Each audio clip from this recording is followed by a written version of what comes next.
नमस्कार and welcome to curiously education. मैं हूं प्रशांत मावानी। दिन की शुरुआत करते हैं एक पॉजिटिव कोट के साथ। बॉब प्रॉक्टर, एक ऑथर, एक स्पीकर, एक लेजेंड, उन्होंने कहा है, discipline is the ability to give yourself a command and follow it. This is one of the best line when it comes to discipline. एक चीज आपने तय की, एक चीज आपने पेन डाउन की, आपने लिखी कि भाई मुझे आज ये चीज़ करनी है। लेट्स से XYZ ABC 1 2 3, ये 3 चीज़ आप आज करना चाहते हैं। तो ये चीज़ आपने तय की और फिर आप इस चीज़ को फॉलो करते हैं बाय हुक और बाय क्रुक, जो भी हो जाए, you will achieve your target every single day. ये आप एक बार जब करते हैं ना, that is a day of discipline.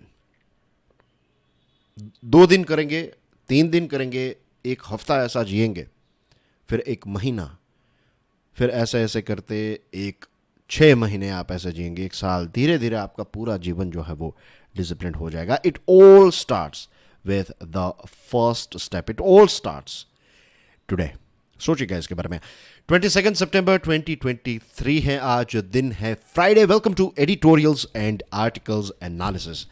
Dear friends, सबसे पहले तो इस सीरीज़ के बारे में एक इंट्रोडक्शन देना चाहूँगा उन सारे नए स्टूडेंट्स के लिए। ये सीरीज़ जो है, it is a daily dose of current affairs for all of you, right. और करंट अफेयर्स में अगर आपको एक अच्छी ग्रिप चाहिए, एक अच्छी अंडरस्टैंडिंग डेवलप करनी है, तो इसका एक ही रास्ता है, that is consistency. Every single day इस सीरीज को भी देखिए और एवरी सिंगल डे जो आपको यहाँ पर टास्क दी जाती है, फॉर एग्जाम्पल जो न्यूज़ हैं, राइट, वो आपको खुद को पढ़ने हैं।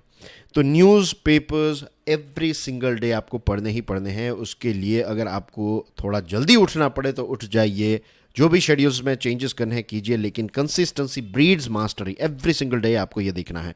इसके साथ साथ दोस्तों, ये वीडियो देखने के लिए किसी भी प्रकार की एक्सपर्टीज की जरूरत नहीं है, right. You can start watching this series, you can start following this series from today itself. अब आज देखेंगे आपके हमारे टेबल पर हैं only and only 4 important articles, right. और देखिए, the beauty of this series, 4 articles जो हैं, वैसे generally 4 articles more than enough होते हैं, लेकिन हमारे लिए 4 आर्टिकल्स जो हैं वो बहुत ही कम हैं, right. This is like minimum threshold of this series, क्योंकि एवरी सिंगल डे हम 6-7 आर्टिकल्स देखते हैं। तो आज मैंने बहुत सारे न्यूज़पेपर्स देखे, लेकिन मुझे कोई इतना इंटरेस्टिंग आर्टिकल नहीं मिला। जो मिले हैं ये सारे के सारे इंपॉर्टेंट आर्टिकल्स हैं। तो सबसे पहले हम साइलेंट किलर के बारे में बात करने वाले हैं। देन वी हैव पंखे के बारे में, राइट, फैन के बारे में हम बात करने वाले हैं। आप सोचेंगे कि इसकी क्या ज़रूरत है, ये सिविल सर्विसेज के साथ कैसे जुड़ा हुआ है। It is associated with civil services. फिर इंडिया USA है और एक रिक्रूटमेंट स्कैम जो है हिमाचल का, उसके बारे में बात करने वाले हैं। Let's start with this one, silent killer. India must get more people to keep blood pressure under control. दोस्तों, ये एक नया इश्यू हमारे देश में स्टार्ट हो चुका है, ब्लड प्रेशर का, राइट। और इसके पीछे मेन जो रीज़न है, इसके रूट में देखिए, let me tell you one more thing.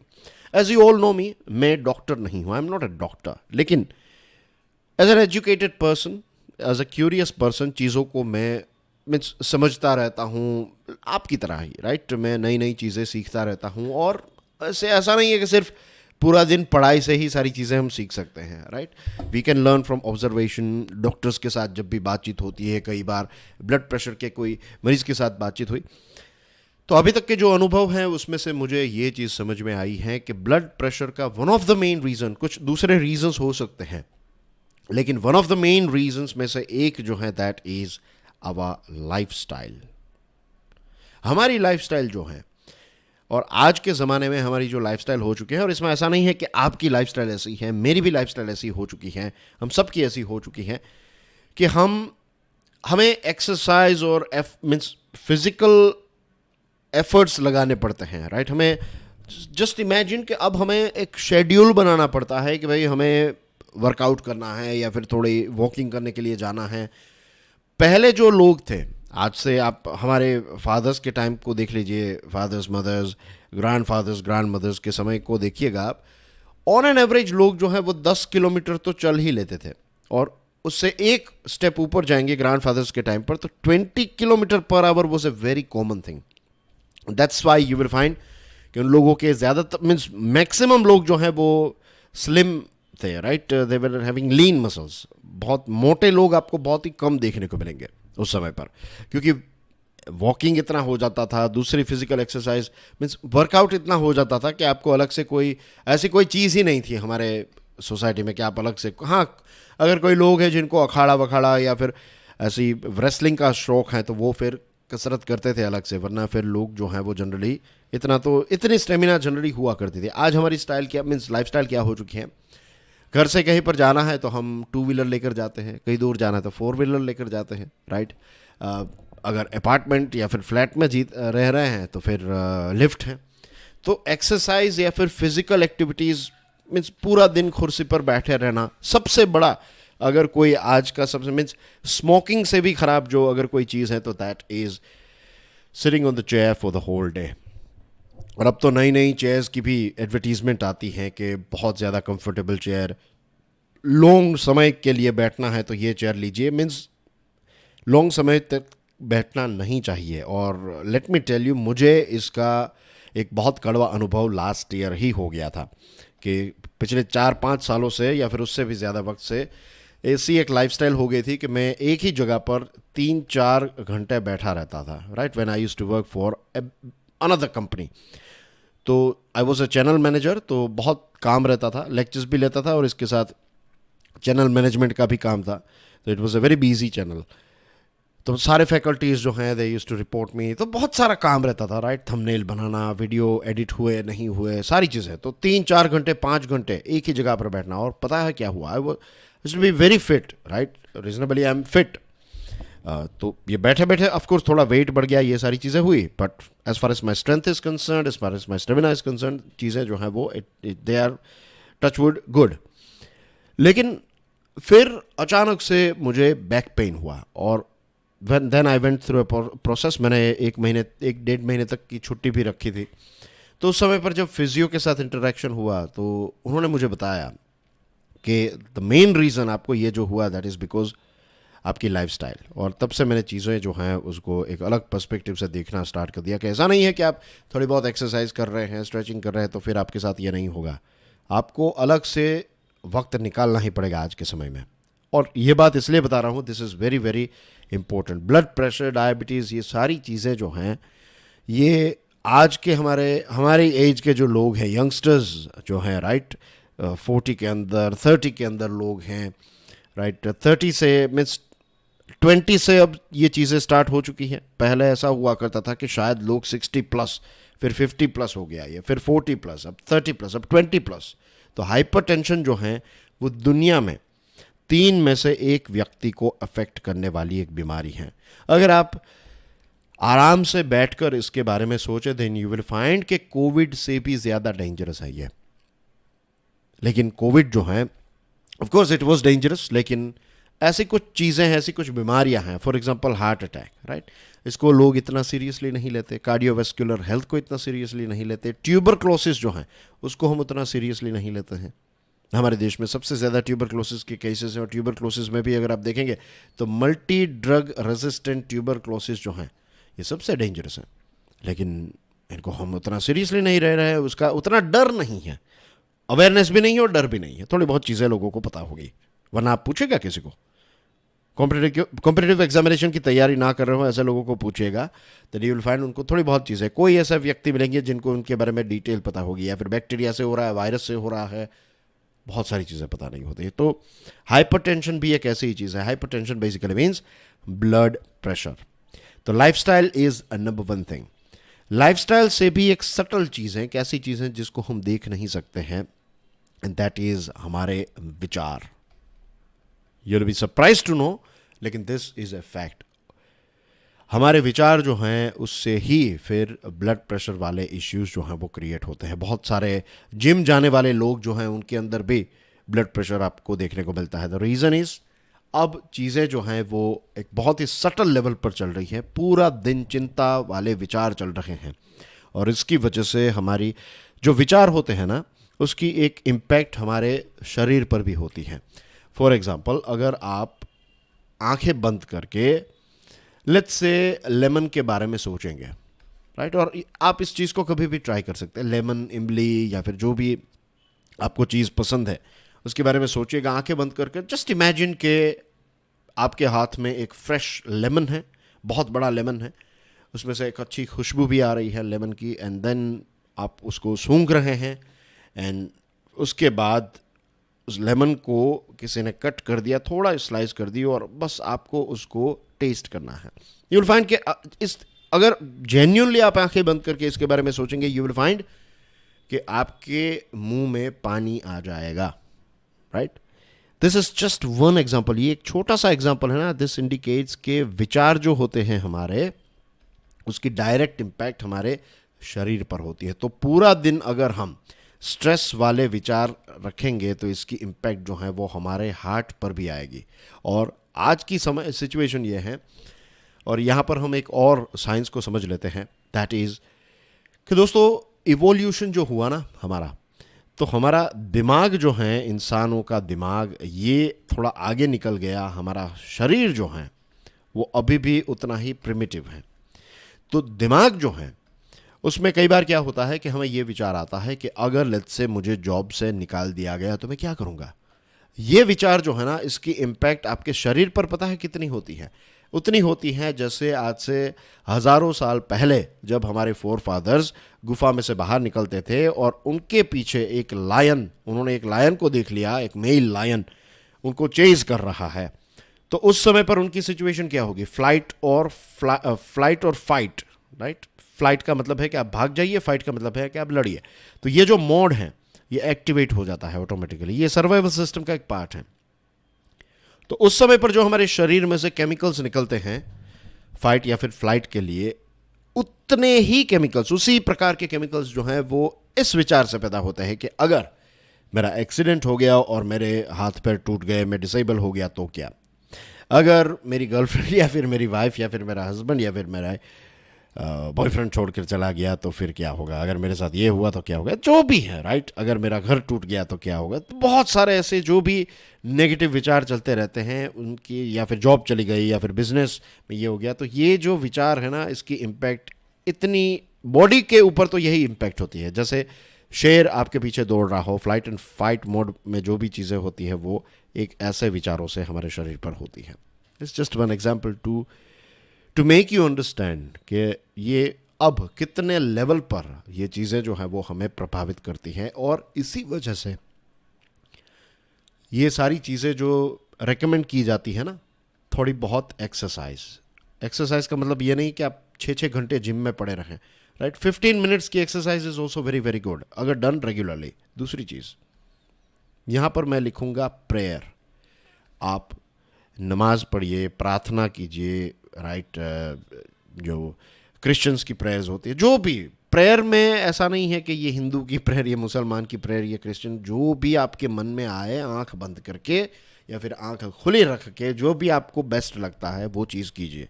सुबह एक प्रेयर कीजिए, शाम को एक प्रेयर कीजिए, जब पॉसिबल हो तब प्रार्थना कीजिए। अगर बस में ट्रैवल कर रहे हैं, वहाँ पर बैठे बैठे प्रेयर कर सकते हैं, मीन्स किसी को पता भी नहीं चलेगा इन यू कैन प्रेयर। तो ऐसा नहीं है कि आपको ऑकवर्ड फील हो, you can do any time you like prayer. Meditation, prayer कर सकते हैं, मेडिटेशन कर सकते हैं, दोनों कर सकते हैं, राइट। कोई भी एक कर सकते हैं, जो भी आपको ठीक लगे डू इट। इसी के साथ साथ ब्रीदिंग एक्सरसाइजेस, ये कुछ ऐसी चीज़ें हैं। और ये सारी चीज़ें ऐसा नहीं ब्रीदिंग एक्सरसाइज यानी कि every single day 1 hour breathing, नहीं। ब्रीदिंग 24/7 चलता ही है। जब ब्रीदिंग बंद हो जाएगा तो ये पूरी हमारी गेम भी खत्म हो जाएगी। What you can do is just 1 minute, 5 minute maximum, 1 से 5 मिनट का जो भी आपको टाइम लगे, 1 मिनट के लिए, 2 मिनट के लिए ब्रीदिंग एक्सरसाइज जो है वो थोड़ी बहुत सीख लीजिए। आज सिखाने की ज़रूरत नहीं है, you will find it everywhere. तो ये सारी चीज़ें कीजिए, right. This is very very important for your health. और अगर आपको ये लग रहा है कि ये कॉम्पिटिटिव एग्जामिनेशन की तैयारी के साथ साथ, मीन्स हम यहाँ पर ये देखने के लिए आए हैं, ये आर्टिकल समझने के लिए आए हैं और सर ये सारी बातें कर रहे हैं, दोस्तों ये सारी चीज़ें मैं बता रहा हूँ ना, वो आपको एग्जामिनेशन में भी हेल्प करेगी। और ये सारी मौलिक चीज़ें हैं, राइट। और इस प्रकार के जो भी हेल्थ के साथ जुड़े हुए इश्यूज़ के क्वेश्चंस आपको पूछे जाते हैं, उसमें जो आंसर्स आप देंगे ना, ये आपकी अंडरस्टैंडिंग के ऊपर से जब आप आंसर देंगे तो जो पढ़ने वाला व्यक्ति है, जो एग्जामिनर है, उनको भी मज़ा आएगा कि नहीं ये किताबी बातें नहीं, ये रियल बातें जो हैं वो यहाँ पर लिख रहा है या फिर लिख रही है, और मार्क्स जो हैं वो उसी प्रकार के आएंगे। ठीक है, अब WHO का रिपोर्ट क्या कहता है? Most lack proper control. ज़्यादातर लोग जो हैं जो हाइपरटेंशन से या फिर ब्लड प्रेशर से गुजर रहे हैं या फिर उनके मरीज़ हैं, तो उनको प्रॉपर अपना ब्लड प्रेशर जो है वो कंट्रोल में नहीं रख पाते हैं। द रीज़न इज़ कि इनकी मेडिसिन जो है ये बहुत ही चीप होने के बावजूद भी, मीन्स कोई भी इसको अफोर्ड कर सकता है, राइट। एक गरीब परिवार जो है ना, वो भी डायबिटीज़ की या नॉट सॉरी डायबिटीज़, ये जो ब्लड प्रेशर की जो दवाइयाँ हैं ये अफोर्ड कर सकता है। इतनी कोई एक्सपेंसिव नहीं आती है, और जनरली क्या होता है कि 2-3 महीने की दवाई का कोर्स जो है वो डॉक्टर लिख देते हैं। एक साथ 3 महीने की दवाई आप ले लीजिए, हर रोज़ आपको एक गोली खानी है। लेकिन इसमें भी हमें निगलेशन जो है, निगलेक्ट हमें देखने को मिलता है कि लोग जो हैं वो इस चीज़ को निगलेक्ट करते हैं। High blood pressure leads to heart issues, और ये कॉमन कॉज हैं डेथ और डिजीज़ का। इसकी वजह से पैरालिसिस के स्ट्रोक आते हैं, इसकी वजह से बहुत सारे दूसरे इश्यूज क्रिएट होते हैं, और इसकी वजह से डिसेबिलिटी आती है। और रिस्क जो है वो स्टार्ट होता है 140-90 इसकी रेंज से। अगर ज़्यादा ब्लड प्रेशर रहता है तो वो एक रिस्क जो है वो काफ़ी ज़्यादा बढ़ जाता है। स्ट्रोक इंसिडेंस इन इंडिया 108-172 पर 1 लाख। 1 लाख लोगों में से 108 से 172 लोगों को स्ट्रोक आते हैं। ब्लड प्रेशर ज़्यादा होने की वजह से जो अटैक आता है, पैरालिसिस का अटैक, वो आ जाता है। और उसकी वजह से आप देखिए बहुत सारे लोगों की ये जो स्ट्रोक आता है ना, उसमें से 18 से लेकर 42% लोगों की मृत्यु हो जाती है। परिवार जो है वो हमेशा हमेशा के लिए बर्बाद हो जाते हैं। और जिनको इसके बारे में नहीं पता होता है ये ब्लड प्रेशर कितना डेंजरस है, उसके बारे में उनके परिवार को बहुत सहना पड़ता है। Heart attack top cause of death and disability 2019 में हार्ट अटैक, और इसके पीछे भी मेन रीज़न है बीपी, ब्लड प्रेशर या फिर हाइपरटेंशन। 2021 की स्टडी ने ये रिवील किया है हाई सॉल्ट, शुगर, ये सारी चीज़ें, और ख़ास करके जो पैकेट में फूड आता है ना, जो रेडीमेड फूड है, फास्ट फूड, रेडीमेड फूड, ये सारी चीज़ों की वजह से ये इश्यू जो है वो और ज़्यादा बढ़ चुका है। अर्जेंट एक्शंस की बात करें तो फ्रंट ऑफ पैक लेबल्स के लेबल्स जो होते हैं, जो पैकेट की चीज़ें होती है, तो उसमें आगे का जो पोर्शन होता है उसमें बड़ी बड़ी एडवर्टीजमेंट नहीं, लेकिन उसमें बड़े बड़े अक्षरों में ये सारी चीज़ें, इंग्रेडिएंट्स क्या है, कितना खाना चाहिए, ये सारी चीज़ें, और अवेयरनेस क्रिएट करना। और मैं ये और चीज़ यहाँ पर ऐड करना चाहूँगा, गांव में, छोटे टाउन में तो कोई कमी नहीं है, गांव में कमी नहीं है, राइट। हर जगह पर खेत हैं, हर जगह पर जगह है जहाँ पर आप जाकर चल सकते हैं, चलकर एक जगह से दूसरी जगह पर जाएंगे, हेल्थ अच्छी रहेगी। सिटी में प्रॉब्लम ये हो चुका है, हमारे अर्बन एरियाज़ में, सिटी और ये मेट्रो से लेकर आप जो 3 टियर सिटी हैं, सारे सिटीज़ की ये बात है या फिर टाउन्स की ये बात है, हमारे यहाँ पर अच्छे ट्रैक से नहीं है चलने के लिए, राइट। जो फुटपाथ हैं वहाँ पर मोटरसाइकिल्स पार्क्ड होते हैं, कार्स होती है, तो लोग जो हैं उनको सड़कों पर चलना पड़ता है, और ये डेंजरस है, और इसकी वजह से ये कल्चर ही डेवलप नहीं हो पा रहा है। तो ये अवेयरनेस जो है ये गवर्नमेंट में आने की ज़रूरत है। IHCI नाम की एक वेबसाइट, एक प्लेटफॉर्म है जहाँ पर लोग जो है वो अपने आप को एनरोल कर सकते हैं। तो ऐसे 5.8 मिलियन हाइपरटेंसिव पेशेंट ने अपने आप को इसमें एनरोल किया है। 21 राज्यों के ये लोग हैं, और इसमें ये सक्सेस देखने को मिला है कि इनका ब्लड प्रेशर जो है वो कंट्रोल में आया है। तो ये ट्रीटमेंट और ब्लड प्रेशर को कैसे मेंटेन करना, कैसे ब्लड प्रेशर से हम दूर रह सकते हैं, ये सारी चीज़ों की अवेयरनेस क्रिएट करना बहुत ही इंपॉर्टेंट है। This is one of the most important topic of the day, right. Silent killer, इसीलिए इसका नाम साइलेंट किलर है, राइट। कि ये इतना साइलेंट है कि इसको लोग महसूस ही नहीं करते या फिर रजिस्टर ही नहीं करते, और इसकी वजह से लाखों करोड़ों परिवार जो हैं वो हर साल बर्बाद हो रहे हैं। ठीक है, नाउ डियर फ्रेंड्स, इसके बारे में बात होगी। Now let's talk about a very interesting article, mojo of mojo. What is that? India और यूएसए। मो यानी कि मोदी साहब, जो यानी कि जो बाइडेन साहब, तो that is mojo. US president makes all the right sounds after bolstering India ties. Maybe Republic Day guest. Interesting article. Let's talk about it. और ये आर्टिकल्स हमें इसलिए पढ़ने को मिल रहे हैं क्योंकि अभी एक बहुत बड़ी मीटिंग हुई हमारे देश में हुई, राइट। G20 की समिट यहाँ पर हुई थी, right. So that's why we are finding this type of articles. Now we all know dear friends कि G20 में 2 लीडर्स नहीं आए। एक तो है पुतिन, ऑफ कोर्स, क्योंकि बहुत सारे, फॉर एग्जांपल G7 के देश यहाँ पर होंगे, तो पुतिन साहब यहाँ पर थोड़ी आएंगे, क्योंकि यूक्रेन के युद्ध की वजह से उनको बहुत सारी चीज़ें उन पर मीन्स पूरी G20 ही बिगड़ जाती है अगर पुतिन साहब यहाँ पर आते हैं। तो हो सकता है मीन्स ये बातें कभी भी हमें शायद आने वाले भविष्य में मीन्स शॉर्ट टर्म में, मीडियम टर्म में ये बातें कभी सुनने को ना मिले, लेकिन फ्यूचर में कभी हो सकता है कि कोई बताए ऐसा कि इंडिया ने ही मना किया हो कि सर आप ना आए तो ही अच्छा है, या फिर ऐसी कोई सिचुएशन क्रिएट की हो कि रशिया भी मना कर रहा है और इंडिया भी क्या कहेगा नहीं नहीं ठीक है आपका डिसीजन जो है वो बराबर है, क्योंकि इंडिया भी नहीं चाहता है कि G20 की समिट जो है वो कंट्रोवर्शियल बन जाए। दूसरी चीज़, शी जिनपिंग नहीं आए। ब्रिक्स की मीटिंग अटेंड करने के लिए वो गए थे, लेकिन G20 की मीटिंग अटेंड करने के लिए नहीं गए। डीप एनालिसिस की बात करें, राइट, डीपर अगर हम जाएं तो आप ब्रिक्स के लिए जा रहे हैं और वहां पर क्या हुआ, ब्रिक्स प्लस बन गया, राइट, बहुत सारे नए देश जो हैं वो इसमें ऐड हो गए। तो यहां पर चाइना के जो प्रेसिडेंट हैं वो जा रहे हैं, लेकिन उसके कुछ समय के बाद ही G20 की जो समिट है उसको अटेंड नहीं कर रहे हैं।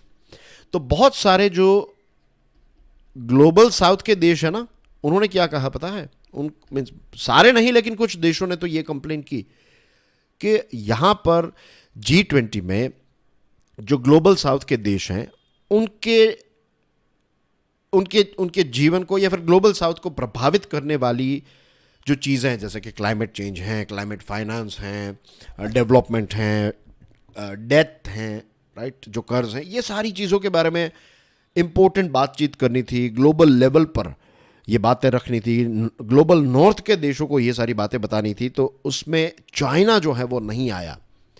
तो इसका फ़ायदा भारत को ये हुआ कि भारत की इमेज जो है वो और अच्छी हुई है, लोगों का विश्वास, खास करके ग्लोबल साउथ का विश्वास जो है वो भारत के प्रति और ज़्यादा इंक्रीज हुआ है। दूसरी एक चीज़ आप सोचिए इसके बारे में, अगेन इट इज़ मीन्स जो ब्रिक्स में गए ना, ब्रिक्स में शी जिनपिंग गए। अब आपको पता है G20 जो हुई उसके कुछ दिन पहले ही प्राइम मिनिस्टर मोदी साहब जो हैं वो आसियान समिट को अटेंड करने के लिए गए थे। वो कह सकते थे ना कि भाई मैं तो बहुत बिजी हूँ, G20 यहाँ पर होने वाला है तो हम नहीं आ सकते, लेकिन आसियान में जब गए तो आसियान के देशों को भी पता चला कि भारत जो है वो आसियान को एक इतना इंपॉर्टेंस दे रहा है कि इतनी बिजी शेड्यूल में प्राइम मिनिस्टर साहब जो हैं वो जाकर ये आसियान की समिट को एड्रेस करते हैं, अटेंड करते हैं और उसके बाद वहाँ पर मीटिंग्स करके यहाँ पर आते हैं। तो चाइना यहाँ पर नहीं आया। चाइना का कहना यह है कि भाई मीन्स ये बातें आ रही हैं कि जो इकोनॉमी है चाइना की उसमें बहुत सारे इश्यूज चल रहे हैं और वो हमने डिस्कस भी किए थे, जैसे कि वहाँ का रियल एस्टेट सेक्टर जो है, तो चाइना की GDP का 30% जितना लायंस शेयर जो है वो रियल एस्टेट सेक्टर का है। तो रियल एस्टेट सेक्टर जो है वो डाउन चल रहा है, अभी बहुत डाउन चल रहा है, लोगों के इन्वेस्टमेंट जो है वो डूब रहे हैं।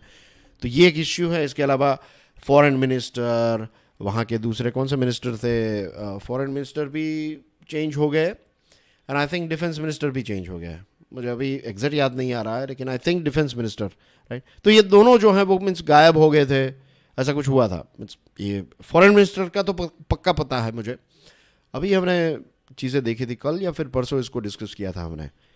तो यू नो कि वहाँ पर ये भी चीज़, तो पॉलिटिकली भी वहाँ पर, इकोनॉमिकली और पॉलिटिकली ये इंस्टेबिलिटी है, तो ये भी हो सकता है इसकी वजह से। लेकिन of course one of the main reason is कि ये जो LSE वाला इश्यू चल रहा है, तो उसका भी एक इंडिकेशन हमें मिल गया। तो G20 की समिट जो है वो ये दो लीडर्स नहीं आए, लेकिन बाइडन और दूसरे देशों ने, या फिर मैंने ऐसे बाइडन आई मीन टू से USA और दूसरे देशों ने इंडिया की काफ़ी तारीफ की और कहा है कि ये इंडिया के लिए एक बहुत बड़ा डिप्लोमेटिक सक्सेस रहा है कि इतनी अच्छी तरीके से इंडिया ने G20 की समिट जो है उसको हैंडल किया और एक जॉइंट डिक्लेरेशन जो है वो भी रिलीज़ किया गया। ऐसा लग रहा था कि ये जॉइंट डिक्लेरेशन नहीं आ पाएगा, लेकिन ऐसा नहीं हुआ, जॉइंट डिक्लेरेशन भी रिलीज़ किया गया। दिस इटसेल्फ इंडिकेट्स कि भारत ने काफ़ी अच्छी तरीके से चीज़ों को हैंडल किया।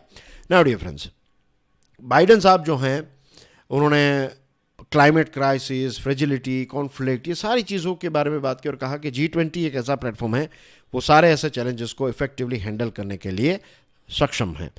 उन्होंने ये भी कहा कि जो India middle east Europe corridor है, अब ये कॉरिडोर IMEC इस कॉरिडोर का नाम है, India middle east, E for Europe and C for corridor. तो ये एक नया कॉरिडोर है और ये किस लिए हम क्रिएट कर रहे हैं, of course belt and road initiative जो है ना चाइना का, उसको काउंटर करने के लिए है। तो यूएसए ने ये भी एक शपथ ली है कि वो सस्टेनेबल इंफ्रास्ट्रक्चर बनाने के लिए कोलैबोरेट करेगा और इसी के साथ साथ एक रेजिलिएंट क्वालिटी इंफ्रास्ट्रक्चर क्रिएट किया जाएगा और पूरी सप्लाई चेन जो है उसको और ज़्यादा सिक्योर किया जाएगा और जितने भी क्षेत्र या फिर जितने भी देश इसके साथ जुड़ेंगे आईएमईसी के साथ तो उनको प्रॉस्पेरिटी मिलेगी, वहाँ पर समृद्धि आएगी, राइट। सभी के डेवलपमेंट के लिए इसका इस्तेमाल जो है वो किया जाएगा। US, India, Brazil, south Africa जो हैं इनके लीडर्स मिलकर अब अलग अलग चीज़ों पर काम कर रहे हैं और यहाँ पर ख़ास करके अगर ब्राज़ील की बात करें तो Brazil is a very important country क्योंकि G20 की next meeting means next president जो है दैट इज़ ब्राज़ील और ब्राज़ील के बाद साउथ अफ्रीका का नंबर है।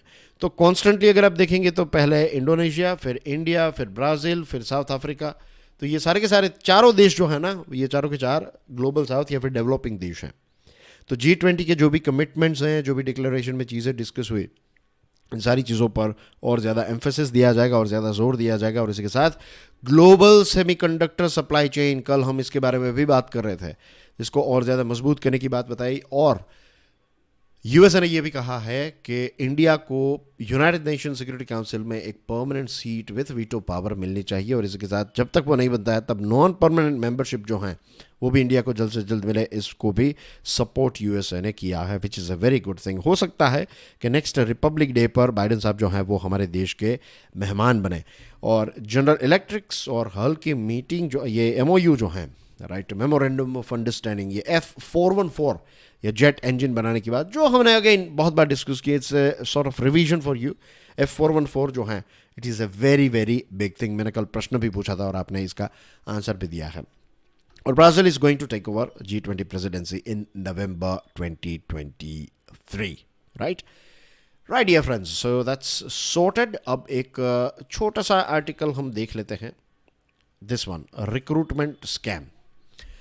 This one is from Himachal Pradesh. Himachal Pradesh के चीफ मिनिस्टर साहब ने यह बताया है कि वहां पर 14 ऐसे पेपर्स लीक हुए हैं। This is a big thing. एक पेपर अगर लीक होता है किसी एक एग्जाम का वो भी एक बड़ी बात है, 14 पेपर्स अगर लीक हुए हैं दैट मीन्स कि वहां पर पेपर लीक करने वाली जो टीम है या फिर वो जो एक गैंग है वो काफ़ी रोबस्ट है, काफ़ी ऊपर लेवल तक है, तभी इतने सारे पेपर्स जो है वो एक के बाद एक लीक हो सकते हैं। और ये एक ऑर्गेनाइज्ड रैकेट है। लगभग 60 से ज़्यादा लोगों को हिमाचल प्रदेश की सरकार ने अरेस्ट किया। हिमाचल प्रदेश की फ़िलहाल जो सरकार है ये कांग्रेस की सरकार है और उन्होंने इल्ज़ाम जो है वो बीजेपी पर लगाया है कि पहले जो बीजेपी की सरकार थी तो समय पर ये सारी चीज़ें चल रही थी। लाइक बीजेपी है, कांग्रेस है, it doesn't matter. The most important thing is कि जो स्टूडेंट्स हैं वहाँ के, उनको ये सारी परेशानियाँ जो हैं वो झेलनी पड़ रही है। अब हमारे देश में गवर्नमेंट जॉब्स जो हैं उनका एक इम्पोर्टेंस बहुत ही ज़्यादा है क्योंकि हमारे देश की सिचुएशन ये है दोस्तों, and this is a fact. हमारे देश में अगर आप फॉर्मल जॉब्स देखेंगे, फॉर्मल और इनफॉर्मल, तो फॉर्मल जॉब्स का सिनारियो ऐसा है, लगभग आप पकड़ लीजिए 7% जितनी जॉब्स ही फॉर्मल जॉब्स है और ये 7% में टाटा, रिलायंस, बड़ी बड़ी जो भी कंपनीज हैं, जो MNCs हैं, और इसी के साथ गवर्नमेंट जॉब्स भी ये 7% में आ गई। बाकी की 93% जितनी जॉब्स जो है ना हमारे देश में ये इनफॉर्मल सेक्टर में है। तो सभी लोगों को फॉर्मल सेक्टर में ही जाना है, राइट। कोई इनफॉर्मल सेक्टर ऐसा थोड़ी सपना रहेगा कि भाई मैं इनफॉर्मल सेक्टर में काम करूंगा, मजबूरी हो सकती है, लेकिन वरना सपने तो सभी के फॉर्मल सेक्टर में ही काम करने के हो सकते हैं, राइट, होते हैं जनरली स्पीकिंग। तो गवर्नमेंट जॉब्स भी फॉर्मल सेक्टर का पार्ट है। अब गवर्नमेंट जॉब के कुछ फ़ायदे भी हैं, राइट, कुछ अच्छी चीज़ें हैं, कुछ बुरी चीज़ें हैं और कुछ अच्छी चीज़ें। अच्छी चीज़ ये है कि एक बार अगर आपको जॉब मिल गई, और बहुत सारे लेवल्स पर ऐसा भी होता है कि कोई लेट्स से क्लर्क बन गया, तो एक बार वो बन गया फिर एटलीस्ट वो हर रोज़ अपनी ऑफिस पर जा रहे हैं, उनको कोई निकाल नहीं पाएगा। ट्रांसफ़र होते रहेंगे लेकिन सैलरी जो है वो मिलती रहेगी, आप काम करें ना करें, डिले करें। Means I am talking about a reality. Means कुछ जॉब्स अब गवर्नमेंट की, फॉर एग्जांपल बैंकिंग सेक्टर में अगर आप जाएंगे तो वो वक्त चला गया जब बैंक में सिर्फ आराम करने के लिए, मीन्स एक एटीट्यूड था लोगों का कि भाई बैंक की जॉब मिल जाएगी, आराम की जॉब है, राइट, आराम मीन्स कुछ इतना नहीं है, काम करना हो तो करो वरना कोई बात नहीं, वो वक्त चला गया। अब बैंकिंग जॉब जो है वो बहुत ही बिजी हो गई। पोस्ट ऑफिस जो है is going to be very busy in future, क्योंकि बहुत सारी सेवाएं जो हैं वो पोस्ट ऑफिस के माध्यम से, रेलवेज़ की जॉब है वो काफ़ी हेक्टिक और बिजी रहती है। हाँ, कुछ ऐसे डिपार्टमेंट्स हो सकते हैं विद इन रेलवे के जहाँ पर आपको उतना ज़्यादा काम ना रहे, लेकिन बहुत सारी जॉब्स ऐसी हैं आज भी कि जहाँ पर गवर्नमेंट की जॉब्स जो है उसमें फिक्स सैलरी है, पूरा प्लान जीवन का है उसमें कि इतने समय पर ये प्रमोशन होगा, इतने पैसे मिलेंगे, तो एक सिक्योरिटी आपको मिलेगी। लेकिन सिक्योरिटी के साथ साथ ग्रोथ के चांसेस जो है, पर्सनल ग्रोथ जो है उसका वो हैम्पर हो जाता है, क्योंकि फिर हम उस एनवायरनमेंट में घुस जाते हैं। तो यहाँ पर आज भी ये कल्चर है ना, शादी ब्याह के लिए भी गवर्नमेंट जॉब है तो ठीक है, अगर कोई बिजनेस कर रहा है, अच्छे पैसे कमा रहा है, वो नहीं चाहिए, गवर्नमेंट जॉब है। तो दिस आर द थिंग्स। तो ये कल्चर भी एक थोड़ा है। तो यहाँ पर एक चीज़ ये है। और दूसरी चीज़ है कि इकोनॉमिक डेवलपमेंट जिस प्रकार से हमारे देश का हो रहा है, उतनी ज़्यादा जॉब्स हमारे देश में जनरेट नहीं हो रही है, which is a very sad thing. Growth के साथ साथ जॉब जनरेट होना बहुत ही इंपॉर्टेंट है, और हमारे जैसे यंग देश के लिए तो बहुत इंपॉर्टेंट है। जितनी अच्छी जॉब्स फॉर्मल सेक्टर में क्रिएट होगी, राइट, उतनी मीन्स ये जो डिपेंडेंसी है या फिर जो एक डिमांड है, एक रश जो है ना गवर्नमेंट जॉब्स का, वो कम होगा। और फ्यूचर में मुझे यही लगता है कि गवर्नमेंट जॉब्स में भी बहुत बड़े बदलाव आएंगे, प्राइवेट जॉब की तरह हो जाएगी। If you are performing then you will stay, if you are not performing, भले ही फिर आप आईएएस बने, आईपीएस बने, आपको निकाल दिया जाएगा। फ्यूचर ऐसा आएगा ही आएगा, और आना भी चाहिए। जैसे डेवलप देशों में है कि वहाँ पर गवर्नमेंट जॉब्स के लिए ऐसा नहीं है कि आप अगर कैलिबर हैं आपके अंदर तो फिर आपको रिक्रूट किया जाएगा, लेकिन अगर आप परफॉर्म नहीं करेंगे तो फिर आपको निकाला जा सकता है। इससे क्या होगा कि लोग जो हैं वो परफॉर्मेंस जो है वो डिलीवर करना स्टार्ट करेंगे। अब यहाँ पर नया एक लॉ लेकर आएगी सरकार के पेपर लीक ना हो, लेकिन the most important thing is कि जो कॉम्पिटेंट ऑफिसर्स हैं, राइट, क्लीन और कॉम्पिटेंट ऑफिसर्स को राइट जगह पर बैठाना, और उसके लिए जो बैकग्राउंड में पूरा पॉलिटिकल कल्चर है उसमें एक बदलाव आना चाहिए। और ये चीज़ जो है वो चीफ मिनिस्टर के लेवल पर स्टार्ट हो सकती है। चीफ मिनिस्टर और जो पार्टी के प्रेसिडेंट हैं उस लेवल के, स्टेट लेवल के, ये दो अगर तय कर ले, ये दो अगर क्लीन लोग हैं, तो फिर चीज़ें जो हैं मीन्स इस प्रकार की नहीं होगी। पूरा जो ऊपर से एक नया फोर्स जो क्रिएट होगा, it will create a clean system. ये चीज़ की ज़रूरत है। Moving on to the next one, the light bulb moment for the Indian fan market, right. यहाँ पर किसी भी प्रकार के पंखों की एडवर्टीजमेंट नहीं की जा रही है, राइट। एलईडी में जो रेवोल्यूशन आया ना हमारे देश में, वैसा ही एक रेवोल्यूशन फैन मार्केट में भी लाना ज़रूरी है। आप सोचेंगे क्यों? क्योंकि पंखा एक ऐसी चीज़ है, फैन, जो लगभग हमारे देश में मेजॉरिटी, अब फिर आप कोई हिमाचल में हैं, उत्तराखंड में रहें, या फिर सिक्किम में हैं, जम्मू एंड कश्मीर में है, तो वहाँ पर सीलिंग पंखे नहीं है, लेकिन बाकी के पूरे देश में आपको सीलिंग पंखे देखने को मिलेंगे। और सीलिंग पंखे की बात ऐसी है कि विंटर के टाइम पर भी लोगों की आदत, वो पंखे की आवाज़ आती है तभी नींद आती है। तो दिस इज़ द थिंग। तो पंखा जो है वो लगभग हर एक घर में, और जितने अब पैसे बढ़ते जा रहे हैं लोगों के पास, तो पंखे जो हैं वो अब बहुत कॉमन होते जा रहे हैं। You will be surprised to know, आज भी बहुत सारे ऐसे घर हैं जहाँ पर पंखे नहीं हैं, लेकिन अब पंखे धीरे धीरे जो हैं वो चीज़ें means it is becoming part of necessary. एक समय था ना जब टेलीविज़न बहुत ही कम लोगों के घर में था। आज टेलीविज़न जो है वो टेलीविज़न ना हो, लेकिन स्मार्टफोन आ गया। एक वक्त था जब रेफ्रिजरेटर जो है वो बहुत ही कम लोगों के घर में था। आज रेफ्रिजरेटर जो है वो हर घर पर होता है, हर घर में आपको देखने को मिलता है। तो समय जो है वो अब धीरे धीरे बहुत ज़्यादा चेंज हो रहा है। अब एलईडी बल्ब के फ़ायदे क्या हैं, वी ऑल नो। इसका देखिए आप, ये जो फैन है, एनर्जी ट्रांजिशन जो है उसके लिए जो एमिशन स्टैंडर्ड्स हैं हमारे 2005 के, उसके कंपैरिजन में हमें 45% रिडक्शन जो है वो 2030 तक करना है। तो सिर्फ रिन्यूएबल एनर्जीज के प्रोडक्शन से कुछ नहीं होगा। इसी के साथ साथ जो प्रोडक्ट्स हम यूज़ कर रहे हैं एनर्जी के लिए, जो इलेक्ट्रिक अप्लायंसेस यूज़ कर रहे हैं, तो उन सारे अप्लायंसेस को भी हमें इको फ्रेंडली बनाना पड़ेगा।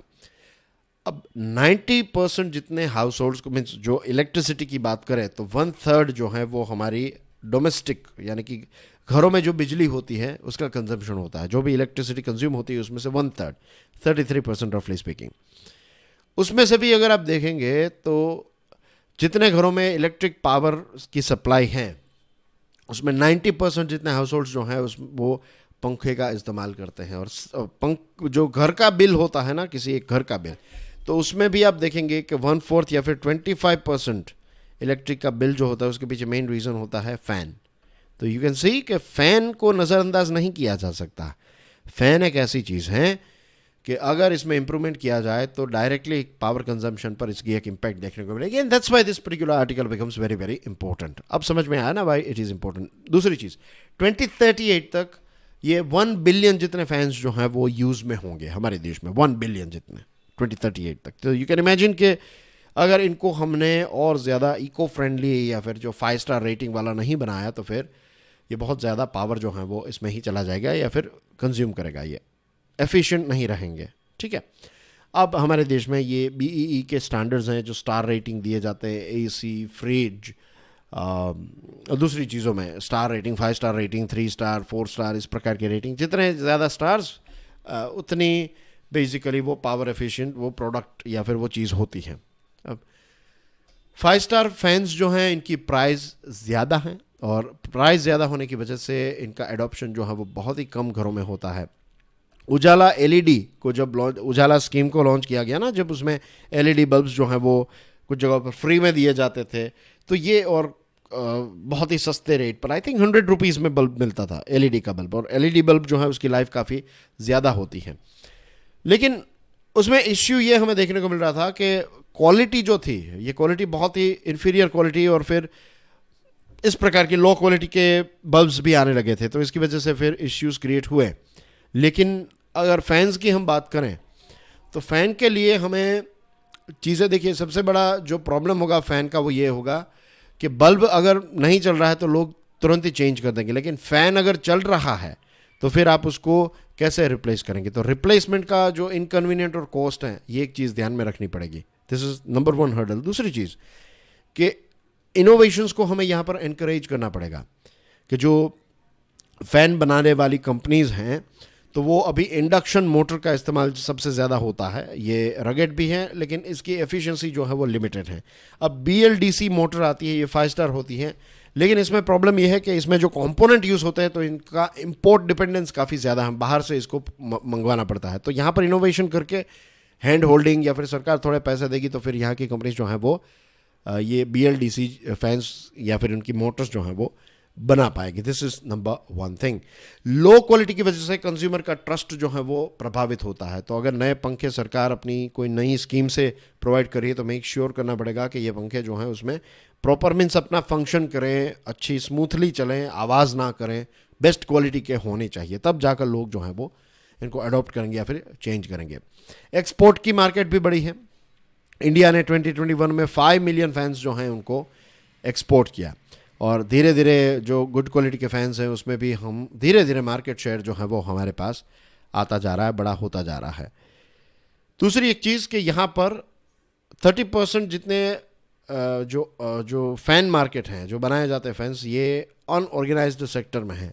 तो इनको कैसे लेबलिंग प्रोवाइड किया जाएगा? अगर ये अच्छी क्वालिटी के बना रहे हैं तो उनको भी ईजिली लेबल मिलना चाहिए ना, क्वालिटी एश्योरिटी का लेबल, तो वो कैसे दिया जाएगा? तो ये सारे कुछ इश्यूज़ हैं। लेकिन एज यू नो कि ये फ़ैन एक ऐसी चीज़ है जो हमारी राइट जो डोमेस्टिक एनर्जी कंजम्पशन है वो टोटल कंजम्पशन का 33% है रफली स्पीकिंग, और ये जो डोमेस्टिक इलेक्ट्रिसिटी का इस्तेमाल होता है तो उसमें 25% जितना कंजम्पशन जो है वो फ़ैन से होता है। तो पंखों को अगर हमने एनर्जी एफिशिएंट नहीं बनाया तो फिर जो टारगेट्स हम अचीव करना चाहते हैं वो अचीव नहीं कर पाएंगे। That's why this particular topic is important and that's basically everything in today's discussion. Thank you very much difference. और जाने से पहले एक और इंपॉर्टेंट बात, thank you very much for taking part in the questions. मैंने कुछ क्वेश्चंस कल आपको पूछे थे। I will try to put questions जब भी होगी, धीरे धीरे करके I will try to be regular in questions, कि मैं सोच रहा हूँ कि उनको भी ऐड करता जाऊँ। It depends, right, it all depends. अगर ज़्यादा आर्टिकल्स हैं, ज़्यादा, कई बार क्या होता है कि आज 4 आर्टिकल्स थे तो आप सोचेंगे सर सिर्फ 4 आर्टिकल्स थे तो क्या, but the thing is 4 articles यहाँ पर ऐड करने के लिए, जब मुझे ये आर्टिकल्स जो है ना, ट्रस्ट में मैंने 12 आर्टिकल्स पढ़े, उसमें से मुझे ये 4 आर्टिकल्स अच्छे लगे। दूसरे कुछ आर्टिकल्स ऐसे थे जिनको मैंने ऊपर ऊपर से ये स्किम किया था, ऊपर ऊपर से देख लिया था, फटाफट पढ़ लिया था। 12 जो हैं इनको तो मैंने अच्छी तरीके से पढ़ा, ऐसे कि जैसे मैं आपको अभी एक्सप्लेनेशन दे रहा हूँ ना उस लेवल का एक्सप्लेनेशन दे सकूँ। लेकिन बाकी के जो 8 थे वो उतने इंपॉर्टेंट नहीं थे। तो यू कैन इमेजिन कि कितना वक्त लगता है इसमें। सो दैट्स वाई कुछ कई बार अगर क्वेश्चंस नहीं है तो रिमेंबर मैंने ऑलरेडी ये 2.5-3 घंटे का वक्त जो है वो इसमें इन्वेस्ट कर दिया है तब जाकर, और उसके बाद है ये रिकॉर्डिंग 40 मिनट्स का। तो ये पूरी गेम जो है ये 3-3.5 आवर की गेम है और बहुत ही फोकस तरीके से इसमें काम भी करना पड़ता है, और टाइम भी टिक हो रहा है, टाइम भी होता है एक, राइट। तो एक लेवल, फिर मैं शाम को अगर 6-7 बजे दूँ तो आई नो कि बहुत सारे लोग जो हैं वो शायद इसको ना देखें, तो I have to launch it as early as possible. Anyways, एक इंटरेस्टिंग बात, मैंने ये चीज़ टेलीग्राम चैनल पर भी शेयर की थी. Today I am going to visit a school. हमारे शहर में, राजकोट सिटी में एक स्कूल है, और जो ट्रस्टीज़ हैं वो तीनों की तीनों ट्रस्टीज़ मेरे अच्छे दोस्त हैं. तो इंटरेक्शन होता रहता है हमारा. तो आज मैं वहाँ पर स्टूडेंट्स के लिए नहीं, आज मैं वहाँ पर उनकी जो फैकल्टीज़ हैं, उनकी एक कोर टीम है, वो एक नया प्रोग्राम लॉन्च कर रहे हैं. तो मेरे अनुमान से लगभग 40-50 ऐसे लोग जो एजुकेशन की फील्ड के साथ जुड़े हुए हैं, ऐसे लोगों को मैं एक बुक टॉक डिलीवर करने वाला हूँ. मैंने एक शॉर्ट बनाया था कि भाई 5am क्लब पर आपको क्या एक डिस्कशन चाहिए, तो आज डिस्कशन, फिजिकल डिस्कशन वहाँ पर होगी 5am क्लब पर. कुछ दिनों पहले मैंने लाइब्रेरी में भी एक डिलीवर किया था एक बुक टॉक 5am क्लब पर, और यहाँ पर हमारी ही चैनल पर ये चीज़ पेंडिंग है. तो कोशिश रहेगी कि इस संडे को मैं इस चीज़ को लॉन्च करूँगा. Let's see, right. But do let me know, are you excited about it? Means आपको इस प्रकार की चीज़ें चाहिए, then I can, there are so many books that I can share with you. लेकिन धीरे धीरे वो करेंगे, राइट. अभी as you know I am working with study glows as well. I am working here in curiously education. एक और channel हमने start की है, गुजराती स्पिरिचुअल चैनल है वो. तो जो क्यूरियसली फॉर एवर थी, तो अब उसमें चेंजेस आएंगे. उसमें ऑलरेडी हमने बहुत सारे वीडियोस लॉन्च किए हैं. इट्स ए स्पिरिचुअल चैनल, और फिर बुक्स भी हैं. तो हैं, चलो चल रही है चीज़ें. स्वस्थ हैं, व्यस्त हैं, मस्त हैं. So I will see you soon. Enjoy your studies. God bless you all. जय हिंद.